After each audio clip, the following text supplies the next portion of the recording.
We are still in the practical section of the book of Romans, and we're going on to Romans chapter 13, and Paul deals with the idea and concept of how a believer should interact with authority.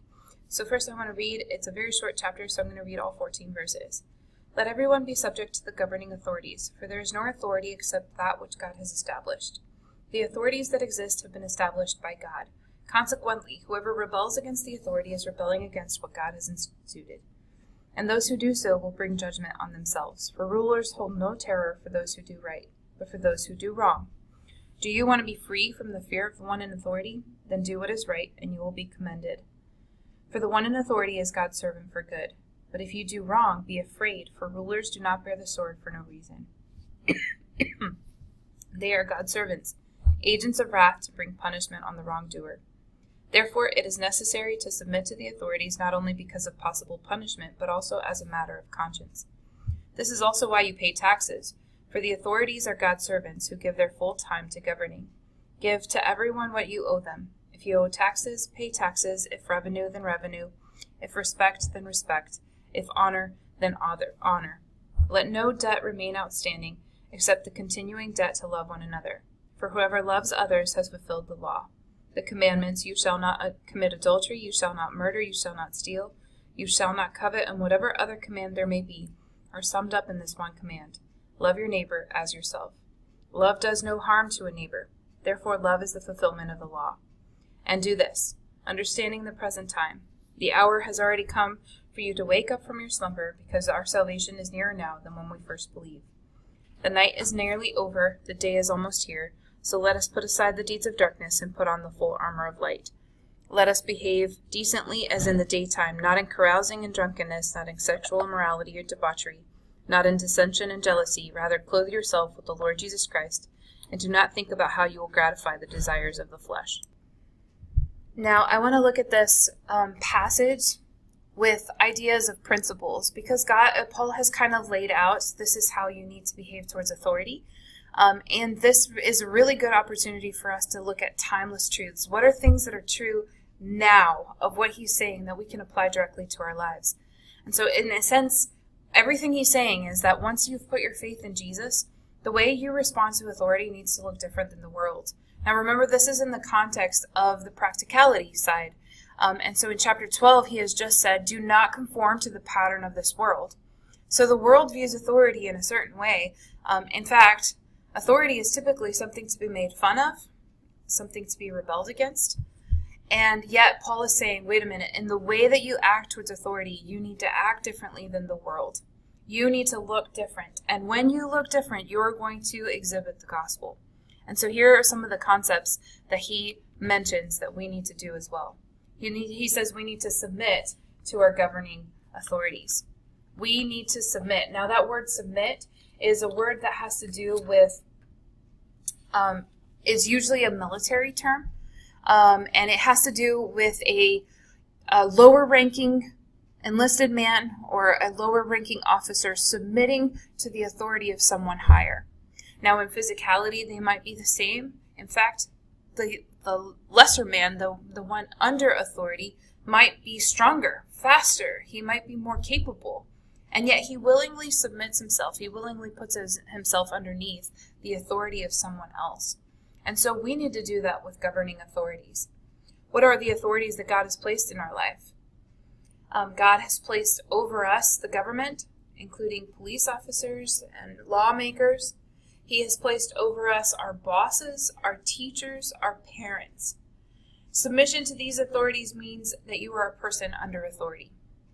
Now, I don't know if you remember this, but when we talked in chapter 1 about the descending staircase of God gave them over, one of those was disobedient to parents.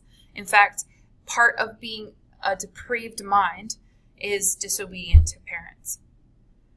So if you are disobedient to parents, you are not a person under authority. How will you ever obey a God you cannot see if you do not obey the authorities that God has placed in your life? And so one way that we are different from the world is that we obey our parents. We obey our government. We obey the laws of our country. And in so doing, we are going to exhibit the gospel. Okay, the second principle that we see here is that authority is given by God. God is the one who institutes authority because he is the one in ultimate authority. So he wants us to be people who understand submission and understand authority because he wants us to understand what it means to submit to him. And so he is the one that originates authority. Principle number 3 that we see. To disobey the law is equivalent to disobeying God. So if you track this, God is the ultimate authority. He has placed authorities over us so that we will be people under authority. So if we disobey the authorities that God has placed over us, essentially we are disobeying God the Father. We cannot obey God without also obeying our parents, our coaches, our teachers, and the government. Principle number 4. Authorities, even evil ones, serve as servants of God and agents of God. Now, it doesn't mean that they're conscious of this. They might not have any concept of God at all. They might not be people under authority. But they are people that God uses to exact his purposes. Where there is no authority, you have chaos ruling. Where there is no authority, you have people doing, as they describe in the book of Judges, what is right in their own eyes. And if I'm doing what's right in my own eyes, and the person across from me is doing what's right in their own eyes, then we will be a culture and a people of disorder, of chaos, of great evil. And so God uses authorities, even evil authorities, to bring order where there was chaos, to bring peace where there was harm, tension, and war, and to bring love where there was disunity. Now, love, that might seem like a stretch because there's many countries with evil authorities and it's not a place of love. But it is a place where chaos is brought under order. And so God uses people in authority, even evil people in authority, to bring about order, to bring about peace, to bring about structure. And those are things that are going to please God. And so God uses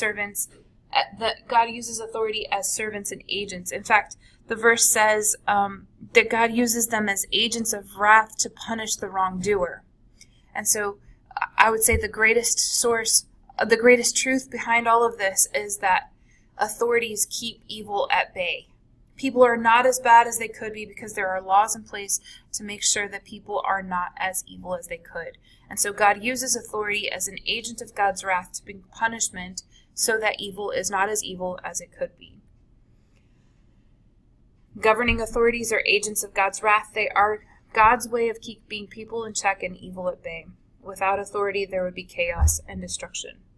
The 5th principle we see in this passage is that people obey authority to avoid punishment and to maintain their conscience. And so we see these two things at work. Living in submission to authority will keep the negative consequences, keep those away from you. If you don't want to be a person who's constantly in trouble, who's constantly getting in trouble with the law and with other people, who is a person who's in jail, who's, ruining their life, part of that is you're a person under authority. If you obey authority, you will avoid the punishment that you will get if you break the law. But the other thing is that we also have authorities and we obey authorities in order to maintain our own conscience. In Ecclesiastes, it says that God has written eternity on the hearts of men. I believe part of that is through giving a conscience of right and wrong. And so, I don't know, Paul's just saying, if we obey authority, it's practical. It works out well for you. It means that you don't live in shame and guilt of constantly breaking the law, and you don't get the negative consequences of breaking the law because you are a person under authority. It's just really good life practice. It's good practical advice. The 6th principle that Paul shares is that we give what we owe. He says if you have authorities, then they need taxes. Your taxes are what you owe them. And so give what you owe. If you owe taxes, then pay taxes. If you owe revenue, then pay revenue. If you owe respect, then pay respect. And if you owe honor, then give honor. Now, we go on to the last bit of the chapter, verses 8 through 10. He says, "Let no debt remain outstanding except the continuing debt to love one another. For whoever loves others has fulfilled the law." Then he goes on to describe several laws, and he says, love your neighbor as yourself. Love does no harm. Therefore, love is the fulfillment of the law. If you think about it, if you are acting in love, then you are going to submit to authority. And so this stands as a practical outpouring of faith as a believer acts out and thinks very differently about authority. You will fulfill the law if you are acting in love. If you are loving the people around you, you won't murder, you won't commit adultery, you won't steal, because you are loving. And so love is the unfulfillable debt, and all of the commandments are fulfilled in that one command, to love your neighbor as yourself. I would like to remind you that there are two commands put side by side. Love God with all your heart, soul, mind, and strength, and love your neighbor as yourself. We show God how much we love him by loving other people. Our love for God is exhibited in our love for others. So he says, love does no harm. I mean, that's just a really good rule of life. If this is going to harm others, then it's not loving. And so love people. And then I love this. He says, love is the fulfillment of the law, where earlier in the book of Romans, he had said that Christ is the fulfillment of the law. And so both Christ and love fulfill the law. They accomplish the purposes of the law. And so the law points us to Jesus. The law points us to love. We are to love others. So Christ is the fulfillment of the law in Romans 10:4, and now here in Romans 13, love is the fulfillment of the law. If we look at everything that we do through the lens of, am I loving people well, then I believe God would be very pleased.